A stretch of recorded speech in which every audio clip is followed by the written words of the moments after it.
مجھے نہیں پتا امی، میرا ہی نصیب کیوں خراب ہے، میرے ساتھ ہی ایسا کیوں ہوتا ہے؟ ثانیہ اپنی ماں کے سامنے بیٹھی دکھی انداز میں بولی تھی۔ یہ بات حقیقت تھی، اس نے بچپن میں ہی بہت دکھ برداشت کیے تھے، لیکن جو دکھ اب اس کی زندگی میں آ رہے تھے وہ اس کو بری طرح غائل کر چکے تھے۔ وہ کچھ کہتے اس سے پہلے اس کی اماں اس کے ہاتھ کو تھام کر بولی تھی، میری لاڈو، زندگی اسی کا نام ہے، جس نے برداشت کر لیا اس نے زندگی کو حاصل کر لیا، اور جو برداشت نہیں کر پایا وہ مٹی تلے چلا گیا۔ تم ہمت کرو، اللہ تمہارے صبر کا پھل تمہیں ضرور دے گا۔ جبکہ وہ بالکل خاموش تھی، اس کو معلوم تھا اس کی ماں بالکل ٹھیک بول رہی ہے، اور یہ باتیں اس کو پتہ تھی، لیکن وہ اپنا درد کسی کو بتا نہیں پاتی تھی۔ جس سے بھی اپنا درد بولنا شروع کرتی تھی وہ سامنے سے اسے مسئلے کا حل بتانا شروع کر دیتا تھا، جبکہ وہ سمجھانا چاہتی تھی کہ وہ بہت تکلیف میں ہے۔ اگر تم میرے لیے کچھ کر نہیں سکتے تو بس ایک بار میری تکلیف کو سن لو، مگر کوئی اس کی تکلیف سننے کے لیے راضی نہیں تھا، بلکہ اس کو سمجھاتا جا رہا تھا کہ تم صبر کرو، تم صبر کرو گے تو تمہیں یہ مل جائے گا، تمہیں وہ مل جائے گا۔ بلکہ ثانیہ کو کچھ نہیں چاہیے تھا، بس 2 پل کے سکون کے علاوہ۔ وہ کافی دیر تک اپنی ماں کے پاس ہی بیٹھی رہی تھی، مگر اب الفاظ منہ سے ادا ہونے سے انکاری ہو گئے تھے، آنکھیں برسنے لگی تھی۔ وہ کب تک برداشت کرتی؟ وہ بھی انسان تھی، ایک جانور کو بھی مسلسل مارا جائے تو وہ بھی تھک جاتا ہے۔ ایسا ہی حال ثانیہ کا تھا۔ تھوڑی دیر بعد اسلم اس کو لینے کے لیے اس کے مائکے پہنچ گیا تھا۔ اس نے فوراً اپنے آنسوں کو صاف کر لیا تھا۔ وہ اس جلاد کو دکھانا نہیں چاہتی تھی کہ وہ اپنی ماں کے سامنے اپنا رونا رو چکی ہے۔ اگر یہ بات اسلم کو پتہ چل جاتی تو وہ کسی قیمت پر بھی ثانیہ کو معاف نہیں کرتا۔ آتے ساتھ اس نے چلنے کی رٹ لگا دی تھی، جبکہ ثانیہ کی اماں فوراً ہی اس کی راہ میں بچھ گئی تھی کہ ان کا داماد ناراض نہ ہو جائے، مگر وہ تو کسی کی طرف دھیان ہی نہیں دینا چاہتا تھا۔ جبکہ ثانیہ بھی ہر دکھ، ہر تکلیف کو بھول کر جلدی سے برقع پہننے کے لیے اپنی ماں کے کمرے میں چلی گئی تھی۔ وہ بے صبری سے لاؤنج میں بیٹھا اس کا انتظار کر رہا تھا۔ تھوڑی دیر بعد وہ برقع پہن کر نقاب کر چکی تھی۔ ایک طائرانہ نگاہ اسلم نے اس کے پورے وجود پر ڈالی تھی اور سر اس بات میں ہلا کر باہر چلا گیا تھا۔ ثانیہ کا بھائی، اس کی بھابھی، امی سب کھڑے ہوئے تھے، مگر کسی سے بھی اس شخص نے کلام کرنا ضروری نہیں سمجھا تھا۔ یہ کچھ نیا نہیں تھا، یہی ہمیشہ سے ہوتا آیا تھا، لیکن اگر کوئی کھڑا نہ ہوتا تو یہ بھی اس شخص کا برا لگتا تھا، اور وہ گھر جاتے ہی ثانیہ پر ہاتھ اٹھا دیتا تھا۔ اس نے سب کو اللہ حافظ کہا تھا، اپنی ماں کے گلے لگی تھی اور اپنے شوہر کے ہمراہ اپنے گھر چلی گئی تھی، لیکن ہزار سمجھوتے کر کے۔ اسلم اس کا خالہ زاد تھا، کہنے کو وہ دونوں آپس میں کزن تھے، لیکن پھر بھی اسلم ایک شکی انسان تھا، جس کے نزدیک عورت کو 4 دیواری میں قید کرنا تھا۔ وہ کہتا تھا کہ عورت ایک دھوکے کا نام ہے، ذرا سی ڈیل دی اور وہ باہر نکل گئی۔ اسی وجہ سے ان دونوں کے درمیان نہ کبھی بنی تھی اور نہ ہی آگے بننے والی تھی۔ ثانیہ تو پھر بھی تھک ہار کر اپنا سر جھکا دیتی تھی، کبھی بھی اس کے ساتھ غلط بیانی نہیں کرتی تھی، بلکہ ہمیشہ اس کی ہاں میں ہاں ملاتی تھی، جو وہ حکم دے دیتا تھا اس کا حرف آخر مان دیتی تھی۔ لیکن پھر بھی اسلم اس کو بالکل بھی اہمیت دینا ضروری نہیں سمجھتا تھا، اس کو چھپا کے رکھتا تھا اور بے وجہ اس پر ہاتھ اٹھاتا تھا۔ دن اپنی رفتار کے مطابق گزرتے جا رہے تھے۔ صبح سویرے ہی وہ اپنی دکان پر جا چکا تھا، جبکہ وہ عام عورتوں کی طرح اپنے گھر کو چمکانے میں مصروف ہو گئی تھی۔ اچانک اس کے گھر کا دروازہ بجا تھا۔ اس نے حیران ہو کر دروازے کی جانب دیکھا تھا۔ ابھی تھوڑی دیر پہلے ہی تو اسلم گیا تھا، اور ساتھ ہی باہر سے تالا بھی لگا گیا تھا، پھر بھلا دروازے پر کون آیا تھا؟ کچھ سوچ کر وہ دروازے کی طرف بڑھ گئی تھی۔ یکدم سے اسے اپنے مائکے کا خیال آیا تھا، کیونکہ مائکے میں ہی یہ بات آیا تھی کہ اسلم باہر سے تالا لگا کر جاتا ہے۔ وہ دروازے کے قریب آ کر سوالیہ لہجے میں بولی تھی، کون ہے؟ اچانک ایک مردانہ آواز گونجی تھی، باجی دروازہ کھول دے، پتنگ لینی تھی۔ یہ آواز سن کر اس کا دل کانپ اٹھا تھا۔ وہ فوراً بولی تھی کہ تم جو بھی ہو فوراً چلے جاؤ، میرے شوہر نے اگر تمہیں یہاں دیکھ لیا تو بے وجہ مجھے بھی مار لگے گی اور تمہارا بھی وہ حشر بگاڑ دیں گے، اس لیے تمہارے حق میں بہتر ہوگا کہ تم جاؤ، پتنگ اسلم کی موجودگی میں آ کر لے جانا۔ مگر شاید دیر ہو چکی تھی، وہ اپنا موبائل اتفاقی طور پر آج گھر بھول گیا تھا۔ جب دروازے کے قریب ایک 16-17 سال کے لڑکے کو کھڑا دیکھا تھا، وہ دور سے ہی چیختا ہوا اپنی گاڑی کو وہاں تک لے کر آیا تھا، جبکہ وہ لڑکا بری طرح گھبرا گیا تھا اور جلدی سے بھاگ چکا تھا۔ جبکہ ثانیہ دروازے کے پاس ہی کھڑی ڈر رہی تھی جب اچانک اسے اسلم کی گاڑی کی آواز آئی تھی اور اس کی آنکھیں پھٹی کی پھٹی رہ گئی تھی۔ وہ فوراً اندر کی طرف بھاگی تھی، لیکن اس سے پہلے ہی دروازہ کھلا تھا اور سامنے اسلم کھڑا تھا۔ اس کا دم خشک ہو چکا تھا، گویا محسوس ہوتا تھا جیسے اس کے جسم میں خون کی ایک بوند بھی نہ ہو۔ قدموں تلے زمین نکل گئی تھی، کیونکہ اس کو معلوم تھا یہ وحشی جانور اب اسے کسی قیمت پر معاف نہیں کرے گا۔ اندر داخل ہوتے اس نے بہت زور سے دروازے کو بند کیا تھا اور ثانیہ کا بازو اپنی آہنی گرفت میں تھام کر گھسیٹتا ہوا برآمدے سے گھر کے اندر لے آیا تھا۔ لاؤنج میں سے بری طرح زمین پر پھینکا تھا، وہ اوندے منہ زمین پر گری تھی۔ اچانک اس نے ثانیہ کے پیشانی کے بال کھینچے تھے اور ایک گھماتا ہوا زناٹے دار تھپڑ اس کے منہ پر رسید کیا تھا۔ تھپڑ اتنا شدید تھا کہ ثانیہ ایک بار پھر لڑکھڑا کر اوندے منہ زمین پر گری تھی، جبکہ اسلم غصے سے چیخا تھا۔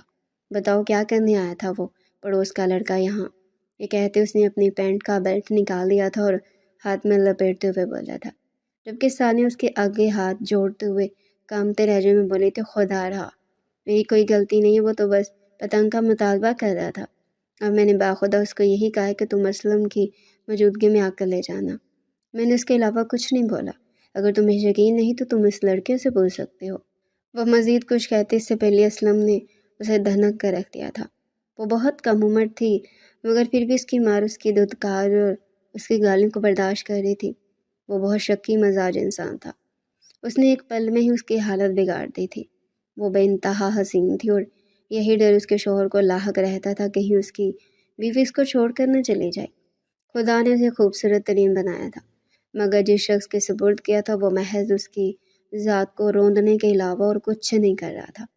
اس کو اتنی زور سے ٹھوکر ماری تھی کہ وہ دور جا کر گری تھی اور وہ اس پر سے پھلانگتا ہوا اپنے گھر کے اندر چلا گیا تھا اور موبائل اٹھا کر واپس چلتا بن گیا تھا۔ ثانیہ کا حال بہت برا تھا، لیکن وہ کچھ نہیں کر سکتی تھی۔ وہ معصوم بے انتہا بے بس تھی۔ کافی دیر تک وہ زمین پر پڑی روتی رہی تھی، لیکن آج اس کی بس ہو گئی تھی۔ وہ کب تک یہ سب کچھ برداشت کرتی؟ کل بھی اپنی ماں کے پاس گئی تھی، اپنی تکلیف کو بتایا تھا، لیکن اس کی ماں نے محض یہ بول کر اسے ٹال دیا تھا کہ گڑیا تمہیں برداشت کرنا ہے۔ اب اس کی برداشت ختم ہو گئی تھی۔ وہ تہیا کر چکی تھی کہ وہ روڈ پر بھیک مانگ کر زندگی گزار لے گی، لیکن اس انسان کے ساتھ اب مزید گزارا نہیں کرے گی۔ اگر مرد کماتا نہ ہو، گھر میں روٹی نہ دیتا ہو، تب بھی عورت اس کے ساتھ وقت غریبی میں گزار لیتی، مگر وہی مرد اگر اس عورت کو مارتا پیٹتا ہو، بے وجہ شک کرتا ہو، اس کی توہین کرتا ہو، تو وہ تھوکنا بھی پسند نہیں کرتی ہے۔ وہ دن جیسے تیسے گزر گیا تھا۔ اسلم رات میں گھر واپس لوٹا تھا۔ ثانیہ نے اس سے کلام تک نہیں کیا تھا۔ وہ بہت خاموش تھی۔ اسلم اسے گھور رہا تھا، لیکن اس کے باوجود اس نے اس کی طرف دیکھنا بھی ضروری نہیں سمجھا تھا۔ رات دھیرے دھیرے گزرنے لگی تھی۔ کھانا کھانے کے بعد اسلم سو گیا تھا، جبکہ وہ پلاننگ کرنا شروع ہو چکی تھی کہ صبح کس طرح اسلم کی پہنچ سے بہت دور جانا ہے۔ مگر اس کو معلوم ہی نہیں تھا وہ اس کی زندگی میں کیسا وقت آنے والا ہے، اس کی زندگی میں کون شامل ہونے والا ہے اور اس کو زندگی سے کتنا بڑا دکھ حاصل ہونے والا ہے۔ اگلی صبح کا سورج پوری آب و تاب سے چمکا تھا، ایک نئی امیدوں کی کرن کے ساتھ۔ اسلم کو ناشتہ کروانے کے بعد وہ سیدھا باتھ روم چلی گئی تھی تاکہ اپنے کپڑے دھو سکے۔ یہ بھی وقت گزارنے کا ایک طریقہ تھا۔ اسلم نے کافی دیر تک اس کا ناشتے پر انتظار کیا تھا، لیکن آج اس نے منہ لگانا بھی ضروری نہیں سمجھا تھا۔ اسلم کا دماغ گھوم رہا تھا، اس کا ماتھا ٹھنکا تھا، مگر پھر بھی اس نے اپنے لب سیل لیے تھے۔ وہ خاموشی سے ناشتہ تناول کرنے کے بعد گھر سے چلا گیا تھا۔ اس کے نکلتے کپڑے دھوتی ثانیہ نے اس سکون کا سانس خارج کیا تھا اور فوراً ہی لاؤنج میں آئی تھی۔ صوفے کے پیچھے چھپایا ہوا اپنا بیگ نکالا تھا اور فوراً ہی اپنے گرد کالی چادر لپیٹ کر چہرے پر نقاب کیا تھا۔ ابھی وہ باہر کی طرف بڑھتی مگر اچانک ہی گھر کا دروازہ بجا تھا۔ اس کا دم خشک ہو چکا تھا۔ بھلا اس پہر اب کون آ سکتا تھا؟ وہ ڈرتے ڈرتے اپنا سامان لے کر باہر آئی تھی۔ جیسے اس نے سوالیہ لہجے میں پوچھا کون ہے، تو اچانک ہی گھر کا دروازہ توڑنا شروع کر دیا گیا تھا۔ وہ بری طرح سہم گئی تھی۔ اس کو سمجھ نہیں آ رہا تھا اچانک سے اس کے گھر پر یہ ہو کیا رہا ہے۔ وہ خوف سے سہمی ہوئی کھڑی اپنے ٹوٹتے دروازے کو دیکھ رہی تھی۔ اسلم گھر پر نہیں تھا اور اس کے پاس کوئی موبائل فون بھی نہیں تھا کہ وہ اسلم کو اطلاع کر دیتی۔ اتنے میں دروازہ ٹوٹ کر زمین بوس ہو گیا تھا وہ بر وقت پیچھے ہوئی تھی ورنہ اس کا انگوٹھا بری طرح زخمی ہو جاتا۔ سامنے وجدان عالم سفید شلوار قمیض زیب تن کیے آنکھوں پر گلاسز لگائے کسی سلطنت کا شہزادہ معلوم ہو رہا تھا، جبکہ وہ سہمی ہوئی کھڑی تھی، زخموں سے چور اس کا حال بے حال تھا، جبکہ وجدان عالم جو یہاں پر اسلم سے اپنے پیسے وصول کرنے کے لیے آیا تھا، سامنے حوروں کو مات دیتی لڑکی کو ہڑا دے اپنی جگہ پر سن سا ہو گیا تھا۔ اس نے ایک ادا سے اپنے گلاسز ہٹائے تھے، اس کی آنکھیں اتنا حسن دیکھ کر خیر ہو گئی تھی، اس کے چہرے پہ خباثت بھری مسکان آئی تھی، اور اس نے اسی وقت اسلم کو فون لگایا تھا جبکہ وہ فوراً ہی اپنا چہرہ نقاب کے حالے میں ڈھانپ چکی تھی، لیکن اس حسن کے لٹیرے نے اس معصوم کا چہرہ دیکھ لیا تھا۔ اب تو خدا ہی اس کا محافظ تھا، پہلی بیل پر اس کا فون موبائل اٹھا لیا گیا تھا، جبکہ وجدان نے زوردار قہقہ لگایا تھا اور اسلم کو مخاطب کرتے ہوئے بولا تھا، مجھے معلوم نہیں تھا تو اتنے کام کا بندہ ہے، اتنی خوبصورت چیز کو تو نے اتنے دنوں سے چھپا کر رکھا ہوا تھا، چل اب گھر آ جا، میں تیرے گھر کے سامنے ہی کھڑا تیری بیوی کے نظارے کر رہا ہوں۔ اور نہایت گھٹیا ترین انداز میں بولا تھا، جبکہ وہ خوف سے لرزتی ہوئی اندر بھاگنے کی کوشش میں تھی، مگر اچانک کہ وجدان نے اس کے بازو کو اپنی آہنی گرفت میں تھام لیا تھا، اس کے چہرے کے قریب اپنا چہرہ کرتے ہوئے بولا تھا، نہیں سویٹ ہارٹ، ابھی کہیں نہیں جانا، اب تم میرے ساتھ جاؤ گی میری دلہن بن کر۔ جبکہ ثانیہ کے رونگٹے کھڑے ہو رہے تھے، وہ سمجھنے کی صلاحیت سے مفلوج ہو گئی تھی، یہ سب کچھ کیا ہو رہا تھا، اس کی سمجھ سے بالا تر تھا۔ یہ آدمی کون تھا؟ اس کو دیکھ کر ایک پل کے لیے ثانیہ کی آنکھوں میں بھی پسندیدگی آئی تھی، لیکن اب اس کا انداز دیکھ کر وہ محض نفرت کرنے کے علاوہ اس انسان سے کچھ بھی محسوس نہیں کر رہی تھی۔ جبکہ اسلم جو اپنا کام کرنے میں مشغول تھا، وجدان عالم کی یہ بات سن کر وہ الٹے پیر اپنے گھر کی طرف بھاگا تھا۔ وجدان عالم کوئی معمولی انسان نہیں تھا، بلکہ ایک گاؤں کا سردار تھا، ایک جاگیردار جس کے نیچے کئی ملازم کام کرتے تھے۔ اس کا بیٹھنا پنچایت میں تھا، سب اس کے آگے سر جھکاتے تھے۔ اسلم کوئی اور نہیں بلکہ ان کا ہی ایک ملازم تھا، جو پیسے لے کر گاؤں سے ایسا فرار ہوا تھا کہ دوبارہ پلٹ کر شکل تک نہیں دکھائی تھی۔ کہنے کو اس نے زیادہ روپیہ نہیں لیا تھا، وجدان کے پاس دولت کی فراوانی تھی، لیکن دھوکہ دینے والے انسان اسے کسی قیمت پر بھی اچھے نہیں لگتے تھے۔ آج وہ شہر کسی کام کے سلسلے میں آیا تھا، اس لیے اسلم کے گھر بھی آ گیا تھا، لیکن اس کو معلوم ہی نہیں تھا اسلم کی بیوی اس قدر حسین اور خوبصورت ہے۔ وہ لڑکیوں کو ایک ٹیشو پیپر کی طرح استعمال کرتا تھا، اپنی رات رنگین کی اور پھر پھینک دیتا تھا۔ وہ ایک عیاش جاگیردار تھا جس کے نزدیک عورت محض پیر کی جوتی تھی، اور آج اس کی نگاہوں کے سامنے اسلم کی بیوی ثانیہ آئی تھی، جو حسن سے مالا مال تھی، جو اس کو رات کو خوبصورت ترین بنا سکتی تھی۔ تھوڑی دیر بعد ہی اسلم پہنچ گیا تھا اور سامنے کا منظر دیکھ کر اس کی روح پرواز ہونے کے در پر آ گئی تھی۔ وہ بے ساختہ اس کے آگے ہاتھ جوڑتے ہوئے بولا تھا، سردار صاحب میں معافی چاہتا ہوں، میں واپس گاؤں آ رہا تھا، لیکن میری شادی میری اماں نے زبردستی یہاں کروا دی تھی، جب بھی میں وہاں نہیں آ سکا۔ میں آپ کے پیسے دے دوں گا، سردار صاحب یہ میری بیوی ہے، اب اس کو چھوڑ دیں، جو بھی معاملات ہیں نا ہم دونوں طے کر لیں گے۔ جبکہ وجدان عالم اس کی بات سن کر کہکہ لگا کر ہنسا تھا، اور اچانک ہی اپنی قمیض کے نیچے چھپی ہوئی بندوق نکالی تھی اور اس کے سر پر رکھتے ہوئے بولا تھا، تو جب نہیں آیا تو اب کیا آئے گا؟ اتنی اوقات کہ تو نے مجھے اپنے در پر بلا لیا، اب تحفہ لیے بغیر تو میں کسی کی قیمت پر بھی نہیں جاؤں گا۔ تیری بیوی کو لے کر جا رہا ہوں، کچھ راتیں اس کے ساتھ بسر کروں گا، پھر تیرے حوالے کر دوں گا۔ مجھے پیسوں سے اب کوئی سروکار نہیں ہے، مجھے حسن مل گیا ہے، یہی کافی ہے۔ یہ کہتے وجدان نے اس کے چہرے پر اپنا ہاتھ پھیرا تھا، جبکہ ثانیہ نے اس کا غصے سے ہاتھ دور جھٹک دیا تھا۔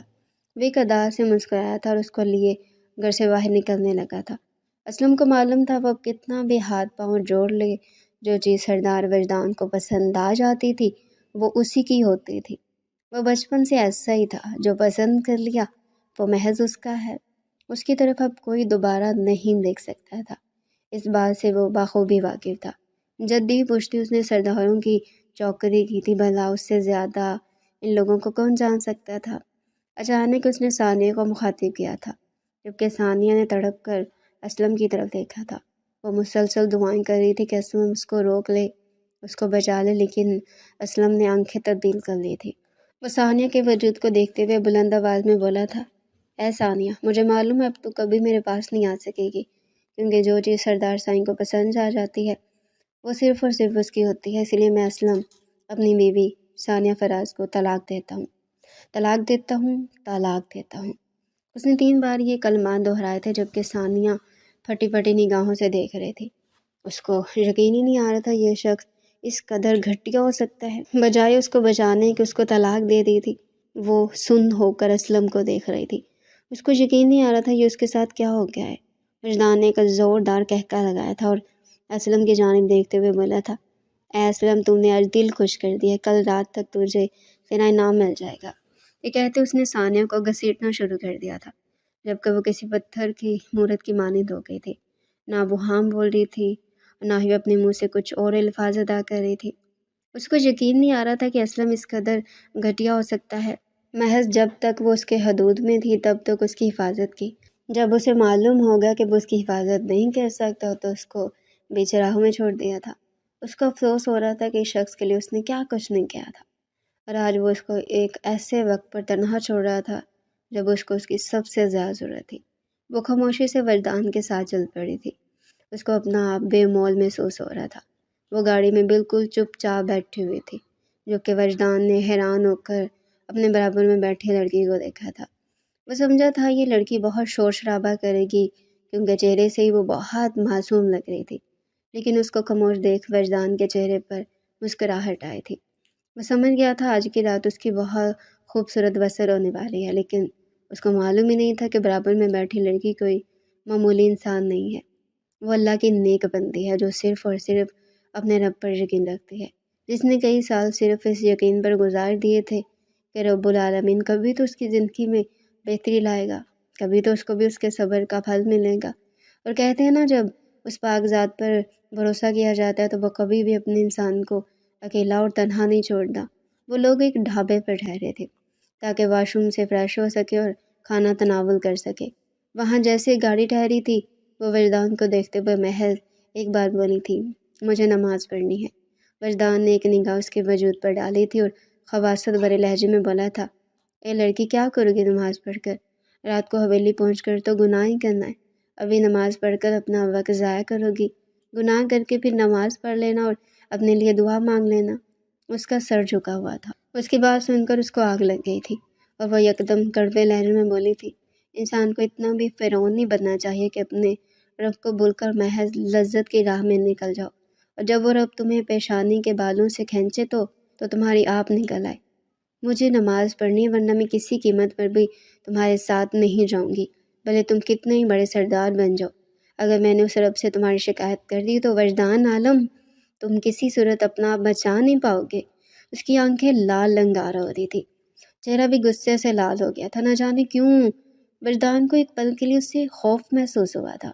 اس نے جو بات کہی تھی وہ چھوٹی نہیں تھی۔ اگر وہ واقعی اسے اللہ سے اس کی شکایت کر دیتی اور وہ برباد ہو جاتا تو اس کا کیا بنتا؟ ہاں، اس کو خوف خدا نہیں تھا، نہ وہ نمازی پرہیزگار تھا، مگر مسلمان تھا۔ اس کو معلوم تھا جب اللہ رسی کھینچتا ہے تو یہ نہیں دیکھتا کہ کون امیر ہے اور کون غریب ہے۔ اس نے خاموشی سے اسے نماز پڑھنے کی اجازت دے دی تھی۔ وہ گاڑی سے اتری تھی اور ہوٹل کے اندر چلی گئی تھی۔ ایک جگہ صاف ستھری نماز کے لیے بنائی ہوئی تھی، وہ بھی خاموشی سے اس کے ساتھ ہی نیچے اتر گیا تھا۔ اس کو سمجھ نہیں آ رہا تھا وہ وضو کہاں پر بنائے۔ باتھ روم کی طرف دیکھا تو وہاں پر کئی مرد حضرات جا رہے تھے۔ وہاں پر وضو بنانا اسے مناسب نہیں لگا تھا۔ اس کو پاک پانی چاہیے تھا۔ وہ کسی کو مخاطب کرتی اس سے پہلے وجدان آگے بڑھا تھا۔ وہ ایک چھوٹے بچے کو مخاطب کرتے ہوئے بولا تھا، پانی چاہیے، وضو بنانا ہے، جبکہ ثانیہ نے حیران ہو کر اس کو ایک نگاہ دیکھا تھا۔ اس کو یقین نہیں آ رہا تھا یہ شخص اس کے لیے پانی مانگ رہا ہے۔ وہ خاموشی سے اس کے برابر میں کھڑی ہوئی تھی۔ ابھی تک اس نے اپنا سر ڈھانپ رکھا تھا، محض اس کے ہاتھ اور پاؤں نظر آ رہے تھے۔ دوپٹے کی مدد سے اس نے اپنا منہ بھی چھپایا ہوا تھا۔ فوراً ہی پانی کا انتظام ہو گیا تھا اور وہ نیچے زمین پر بیٹھ کر وضو بنانے لگے تھے، جبکہ وجدان اس کو ایک غور سے دیکھ رہا تھا۔ اس نے اپنی سگریٹ سلگا لی تھی اور گہرے گہرے کش لگانے لگا تھا۔ اس کی نگاہیں نیچے زمین پر بیٹھی ثانیہ پر ہی مرکوز تھی۔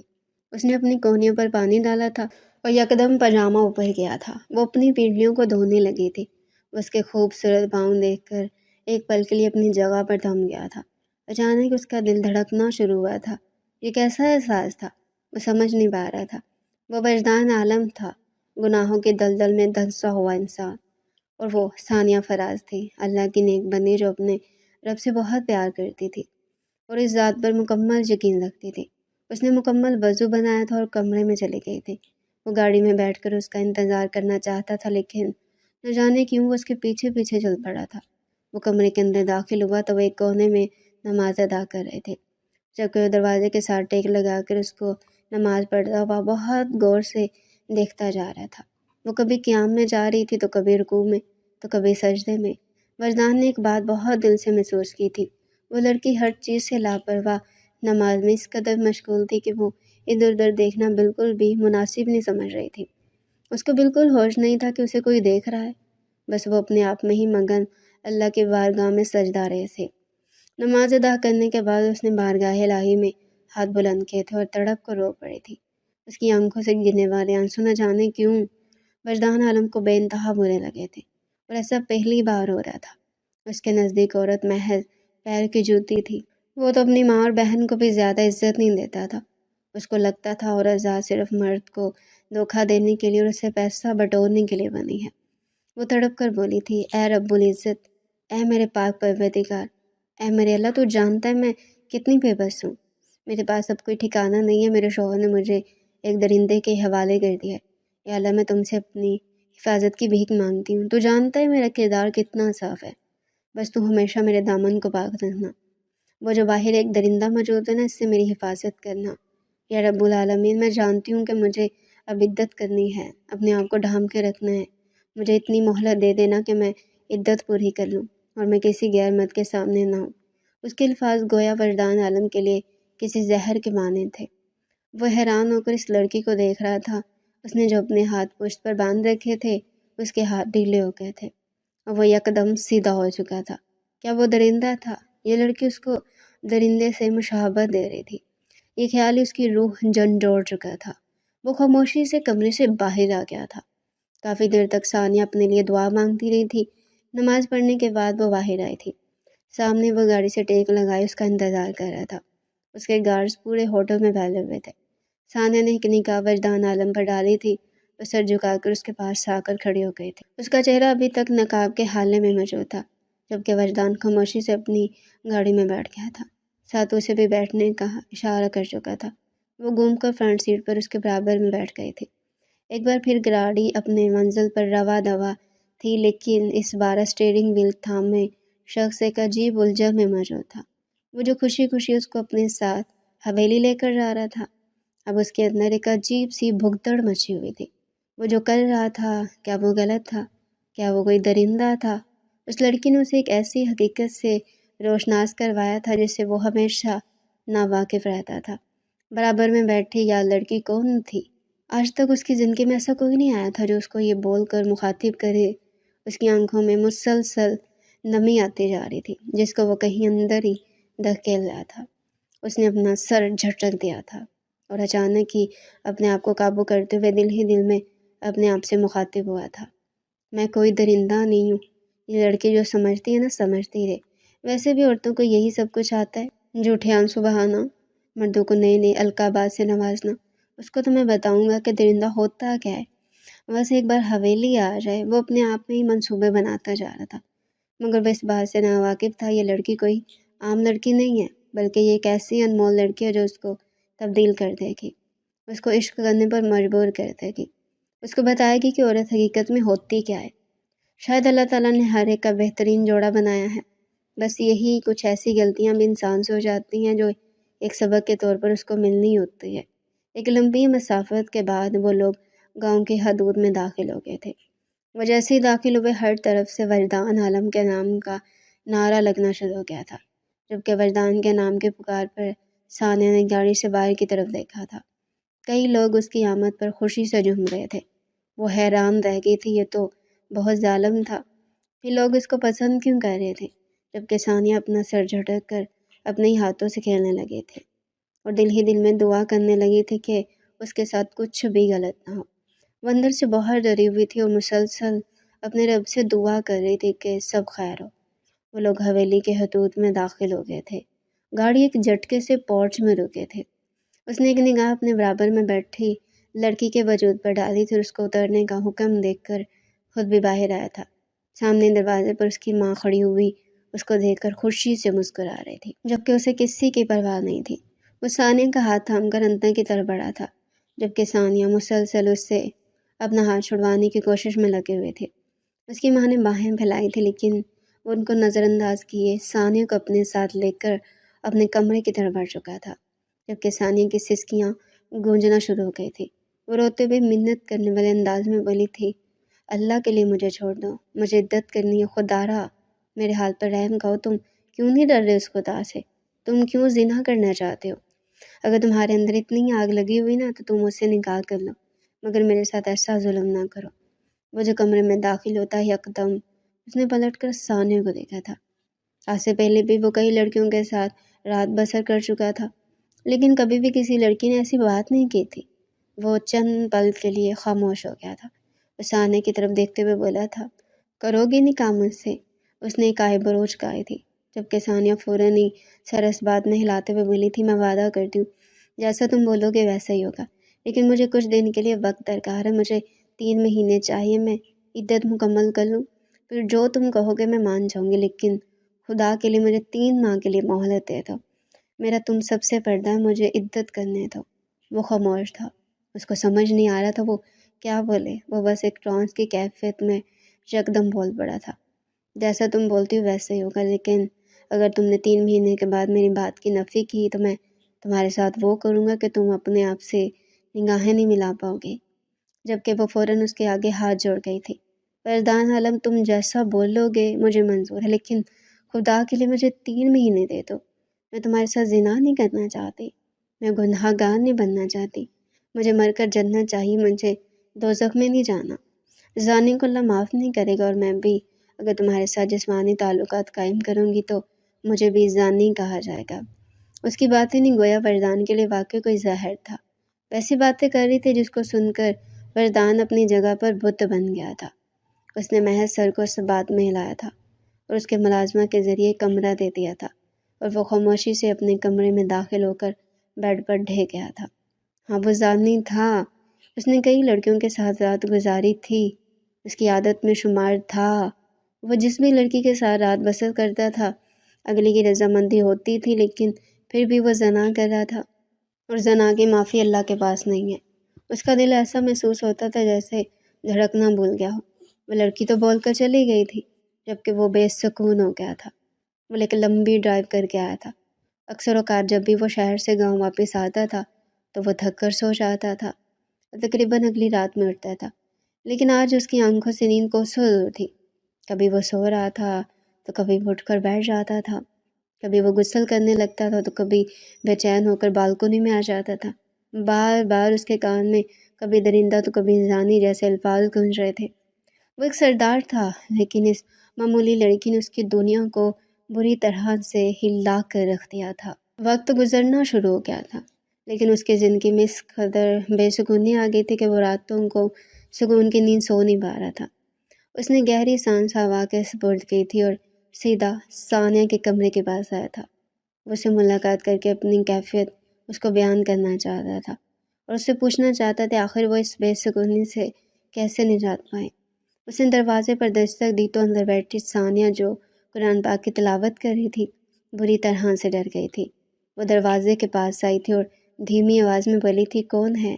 جبکہ وجدان نے اس کے دروازے پر ہاتھ مارا تھا اور غصے سے بولا تھا، دروازہ کھولو، مجھے بات کرنی ہے تم سے۔ جبکہ ثانیہ کا پورا وجود لرز اٹھا تھا۔ وہ سہمے ہوئے انداز میں بولی تھی، میں دروازہ نہیں کھول سکتی، میں پردے میں ہوں، میرا تم سے آواز کا بھی پردہ ہے، خدا کے لیے دروازے سے لوٹ جاؤ، تم نے مجھے کہا تھا کہ تم مجھے 3 مہینے کا وقت دو گے، پھر جو تم نے میرے ساتھ کرنا ہے تم کر لینا، لیکن میری عدت خراب نہ کرو۔ وہ روندے ہوئے انداز میں بولی تھی، جبکہ وہ تڑپ کر بولا تھا، بس میری ایک دفعہ بات سن لو، میں بہت بے سکون ہوں، مجھے سکون چاہیے ثانیہ، بس ایک بار میری بات سن لو۔ ثانیہ اس کی بات اور انداز کو دیکھ یکدم چونک گئی تھی۔ وہ اس کی آواز سن کر عجیب کشمکش میں مبتلا ہو گئی تھی۔ وہ اتنا تو سمجھ گئی تھی کہ وجدان باقی تکلیف میں ہے، کہ اس نے ابھی تک وجدان عالم کو اتنا بے بس نہیں دیکھا تھا، اور اس کی آواز سن کر وہ اپنے آپ پر قابو نہیں رکھ پائی تھی۔ اس نے اپنے چہرے پر گھونگھٹ ڈال دیا تھا اور دروازہ کھول کر ایک طرف ہو گئی تھی، جبکہ وجدان بے ساختہ کمرے میں داخل ہوا تھا اور اس کو گھونگھٹ میں دیکھ کر اس نے اپنی نگاہیں جھکا لی تھی۔ نہ جانے کیوں وہ اس لڑکی کو دیکھ نہیں پایا تھا۔ اس نے کہا تھا کہ وہ پردے میں ہے اور وہ اپنی نگاہ نہیں اٹھا رہا تھا۔ ثانیہ نے دوپٹے کی اور سے اس کے چہرے کو دیکھا تھا۔ اس کا چہرہ لال سرخ ہو رہا تھا اور سر جھکا ہوا تھا۔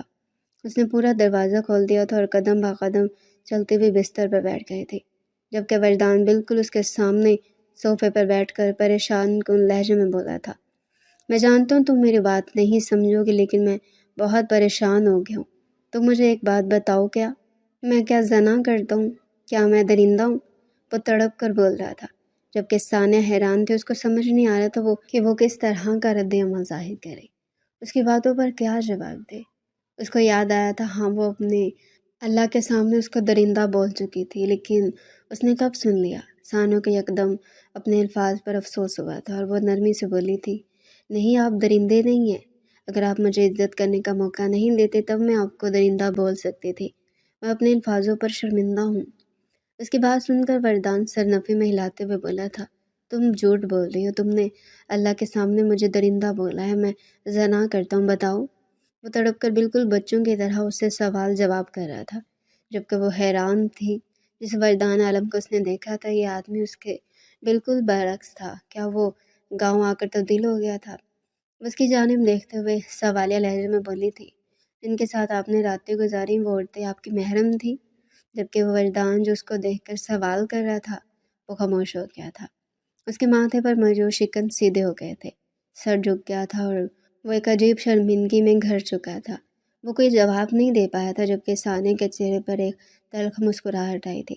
پھر کیوں مجھ سے یہ سوال کر رہے ہیں؟ آئینہ کے سامنے کھڑے ہو کر اپنے آپ سے پوچھیں کہ آپ نے ثواب کا کام کیا ہے۔ وہ فوراً بولا تھا، وہ عورتیں میرے پاس اپنی مرضی سے آئی تھی، میں نے انہیں فورس نہیں کیا تھا، اس بات کے لیے میں تمہیں جواب دے سکتا ہوں۔ ثانیہ نے سر اس بات میں ہلایا تھا اور مزید بولی تھی، بے شک وہ عورتیں آپ کے پاس اپنی مرضی سے آئی تھی۔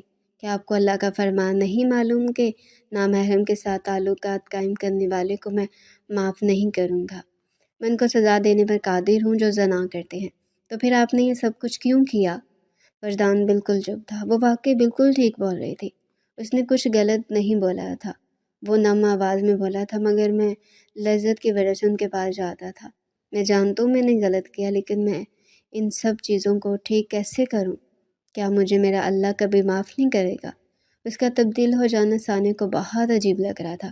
وہ یکدم کیسے بدل سکتا تھا؟ کیا اس کی باتیں اس کو اثر کر رہی تھی، یا پھر اللہ تعالیٰ نے اس کو ایک مسیحا بنا کر بھیجا تھا کہ تم اس مرد کی ہدایت کرو؟ وہ مسکرائی تھی اور دھیمے لہجے میں بولی تھی، اللہ بہت مہربان ہے، وہ 100 قتل کرنے والوں کو بھی معاف کر کے جنت دے دیتا ہے، اور اس آدمی کو بھی دوزخ ادا کر دیتا ہے جو 5 وقت کا نمازی ہوتا ہے۔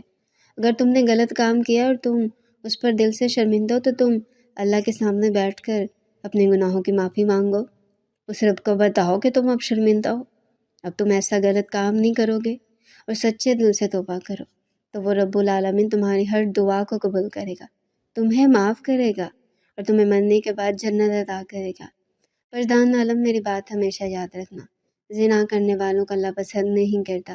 تم اگر ناانصافی کرتے ہو تب بھی اللہ تمہیں معاف نہیں کرے گا، اسی لیے راہ راست پر آنے کی کوشش کرو، مسجد جاؤ، رو، تڑپو، گڑ گڑاؤ، اس رب سے معافی مانگو، اور پھر اگر تمہیں سکون حاصل ہو جائے تو تم سمجھ جانا اس رب نے تمہاری دعا قبول کر لی ہے۔ ثانیہ کی بات اس کے دل میں اتر گئی تھی۔ ثانیہ کو دیکھتے ہوئے وہ بولا تھا، کاش تم میری زندگی میں پہلے آ جاتے۔ یہ بول کر وہ ٹھہرا نہیں تھا، بلکہ جس طرح آیا تھا اس طرح ہی جا چکا تھا۔ ثانیہ نے اس کی پشت کو گہری نگاہوں سے دیکھا تھا۔ کیا اس کو اس کے صبر کا پھل ملنے والا تھا؟ کیا یہ شخص اس کے لیے بہترین تحفہ تھا؟ وہ سمجھ نہیں پائی تھی۔ فی الحال اس نے اپنا سر جھٹک دیا تھا اور اپنی عبادت میں مشغول ہو گئی تھی۔ وجدان سیدھا مسجد گیا تھا۔ ثانیہ کے کہنے کے بالکل ٹھیک مطابق اس نے اللہ سے گڑ گڑا کر اپنے ہر گناہ کی معافی مانگی تھی۔ ویسا کیوں کر رہا تھا وہ خود نہیں جانتا تھا۔ شاید وہ اللہ سے پہلے ہی جڑ جانا چاہتا تھا، لیکن کچھ ایسے الفاظ یا پھر کوئی ساتھی اس کو چاہیے تھا جو اس کو رب کی طرف دھکیل دیتا۔ وہ رات باقی اس کے لیے سکون دہ تھی۔ وہ جو نماز پڑھنے کے بارے میں سوچتا تک نہیں تھا، دھیرے دھیرے 5 وقت کا نمازی بنتا جا رہا تھا۔ وہ جو اپنی ماں کو عزت نہیں دیتا تھا، اس کو سر آنکھوں پر بٹھانا شروع کر چکا تھا۔ اپنے باپ کے آگے ایک الفاظ ادا نہیں کر رہا تھا۔ شراب چھوڑ کر اس نے کافی پینا شروع کر دی تھی اور ہمیشہ انصاف سے کام لینا شروع کر دیا تھا۔ اس کو محض 3 مہینے گزر جانے کا انتظار تھا۔ وہ لڑکی اس کے لیے پہلی لڑکی نہیں تھی، بلکہ اس کی رہنما تھی، جو اس کو سیدھی راہ پر ڈال چکی تھی۔ وہ اسے محبت نہیں، اسے عشق کرنا شروع کر چکا تھا۔ وجدان عالم ایک ایسے مرض میں مبتلا ہو گیا تھا جس سے رہائی صرف موت تھی۔ 3 مہینے کا وقت بہت مشکل سے طے ہوا تھا۔ وجدان کو یہ انتظار کسی موت کے برابر لگتا تھا۔ اس کی عدت ختم ہوتے ہی اس نے نکاح کی پیشکش اس کے سامنے رکھ دی تھی۔ اس بار نہ اس نے دھون جمایا تھا اور نہ ہی اس کے ساتھ زبردستی کی تھی، بلکہ بہت عاجزی سے نکاح کی درخواست کی تھی، اور وہ نہ جانے کیوں اس کے نکاح کی پیشکش کو قبول کر گئی تھی۔ اس کا دل کہتا تھا کہ رب نے اسے بہترین تحفے سے نواز دیا ہے۔ اس کی ماں نے ٹھیک کہا تھا، تمہیں جلد تمہارے صبر کا پھل ملے گا، اور اسے اس کے صبر کا پھل ایک نیک مرد سے عطا کر دیا گیا تھا۔ وہ اپنے تمام برے کام چھوڑ کر اللہ کی جانب راغب ہو گیا تھا۔ اس نے مسجد تعمیر کروائی تھی، گاؤں میں کنویں بنوائے تھے تاکہ اس کی عوام سکون کی زندگی بسر کر سکے۔ اس کے گاؤں والے پہلے بھی اس سے بہت پیار کرتے تھے۔ وہ کبھی کسی کے ساتھ ناانصافی نہیں کرتا تھا، جو حق پر ہوتا تھا اس کو ہی انصاف دیتا تھا۔ مگر اب اس کی نیت تبدیل ہوتی جا رہی تھی۔ وہ ایک نیک انسان بن گیا تھا۔ اس کا نکاح بہت دھوم دھام سے کیا گیا تھا۔ اس نے پورے حق سے ثانیہ کو اپنے نکاح میں قبول کیا تھا، اور شادی کی پہلی رات جو شخص کسی کے آگے سر جھکانا پسند نہیں کرتا تھا، وہ شخص اس عام سی لڑکی کے قدموں میں بیٹھا ہوا تھا۔ وہ اس بات کو فراموش کر چکا تھا کہ وہ ایک گاؤں کا سردار ہے۔ اس کے آگے کئی ملازم جھکتے ہیں، اس کے پاس دولت کی فراوانی ہے۔ وہ اپنا رتبہ، پہچان سب مسترد کیے گھٹنوں کے بل بیٹھا ثانیہ کو اپنی محبت کا یقین دلا رہا تھا۔ اسے وعدہ کر رہا تھا وہ تاعمر اس کی خوشیوں بھری زندگی سے نوازے گا، اس کی راہ میں ہر کانٹے کو ہٹا کر پھول بچھا دے گا۔ اور ثانیہ حیران تھی اپنی قدرت کے انصاف پر۔ اس کی آنکھیں بھیگ گئی تھی۔ اس کو یاد تھا اسلم کس طرح اس کو مارتا پیٹتا تھا، اس پر بے وجہ شک کرتا تھا، اور کہیں یہ مرد اس کے قدموں میں بیٹھا اس کے سامنے اظہار محبت کر رہا تھا۔ وہ اسی پل زمین پر بیٹھی تھی اور وجدان کے دونوں ہاتھ چوم کر اس نے اپنی آنکھوں سے لگائے تھے، اور یکدم اس کے سینے سے لگ گئی تھی۔ وہ بالکل سن تھا۔ اس کو ثانیہ کا وجود بہت بھلا محسوس ہو رہا تھا۔ اس کی آنکھوں میں ثانیہ کے لیے احترام آتا جا رہا تھا۔ وقت گزرنے کے ساتھ یہ احترام دن بدن بڑھتا جا رہا تھا۔ اس کی ماں بھی ثانیہ سے بالکل اختلاف نہیں رکھتی تھی، کیونکہ انہیں معلوم ہو گیا تھا ان کے بیٹے کو بدلنے والی یہی عورت ہے۔